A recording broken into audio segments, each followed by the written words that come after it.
Mesdames et messieurs, bonsoir et merci de toujours préférer le Rural Bénin TV pour vous informer sur l'actualité agricole et rurale. Du 27 au 30 mars prochain se tiendra au Palais des Congrès de Cotonou le sommet de l'entrepreneuriat béninois. Un creuset unique et incontournable pour tous les acteurs de l'écosystème entrepreneurial, pouvant leur permettre de découvrir les opportunités et les défis des secteurs de l'agrobusiness, de l'énergie renouvelable et du numérique.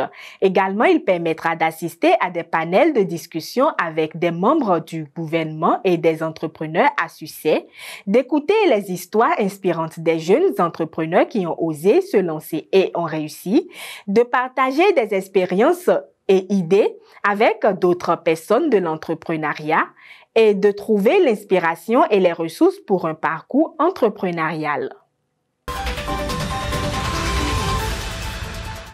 Au Togo, un nouveau marché a été construit à Kassena dans la région centrale dans le cadre du projet de soutien aux micro-projets d'infrastructures communautaires, selon l'Agence nationale d'appui au développement à la base qui pilote le projet.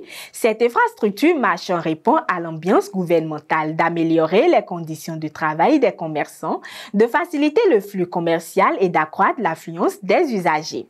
Elle est constituée de hangars de type cantonal, des magasins de stockage et d'ouvrages connexes, forages photovoltaïques et dépotoirs. Notons que plusieurs localités, notamment Tchamba, Glidji, Pelé, ont bénéficié d'ouvrages marchands dans le cadre de ce même projet.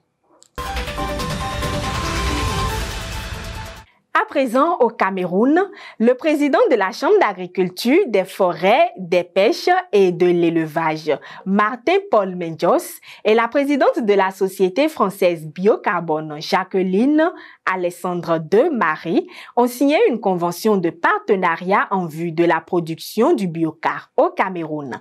Il s'agit d'un carbone écologique fabriqué à partir de la carbonisation des récoltes ou biomasse pour une agriculture productive et écologique. Selon le président de la Chambre d'agriculture, des pêches, de l'élevage et des forêts, cette convention d'une durée de 3 ans renouvelable après une évaluation jugée satisfaisante a été envisagée lors d'un récent salon de l'agriculture à Paris. Elle concerne les secteurs de l'agriculture et du traitement des eaux et vise à améliorer significativement les rendements des cultures ainsi que les sols pauvres et dégradés. Au Burkina Faso, l'Agence américaine pour le développement international USAID et le gouvernement burkinabé ont signé leur partenariat conjoint dans le domaine de la santé ce lundi 18 mars 2024 à Ouagadougou. Cet exercice consiste à présenter l'état de la mise en œuvre des recommandations de la revue conjointe 2023 et présenter les principaux résultats de l'appui de l'USAID au Burkina Faso et les priorités pour 2024. Au cours de cette session, les participants ont analysé les atouts et les difficultés de la mise en œuvre des intervenants. Des suggestions, des recommandations et des attentes ont été formulées à l'endroit du ministre de la Santé et de l'USAID. Selon le ministre de la Santé et de l'Hygiène publique, Robert Lucien Cargougou, cette revue conjointe n'est pas seulement une formalité administrative, mais plutôt un exercice très important.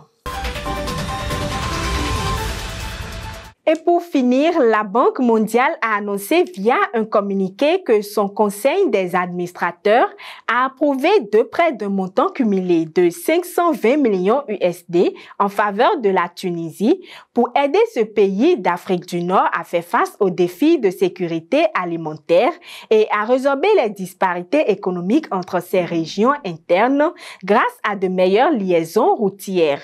Le premier prêt, dont le montant s'élève à 300 millions USD, servira à financer le projet d'urgence pour la sécurité alimentaire qui vise à remédier aux conséquences de 4 années consécutives de sécheresse en Tunisie, dont une saison céréalière difficile en 2023, précise le communiqué. En ce qui concerne le deuxième prêt d'un montant de 220 millions USD, il servira à développer les infrastructures dans ces régions enclavées et défavorisées par rapport à celles situées sur le littoral, avec la construction d'un axe routier de 65 km et la modernisation de 117 km des routes de désert. Ainsi s'achève le Flash Info de ce jour. Merci à vous pour votre attention. Soyez toujours connectés sur nos différents canaux digitaux.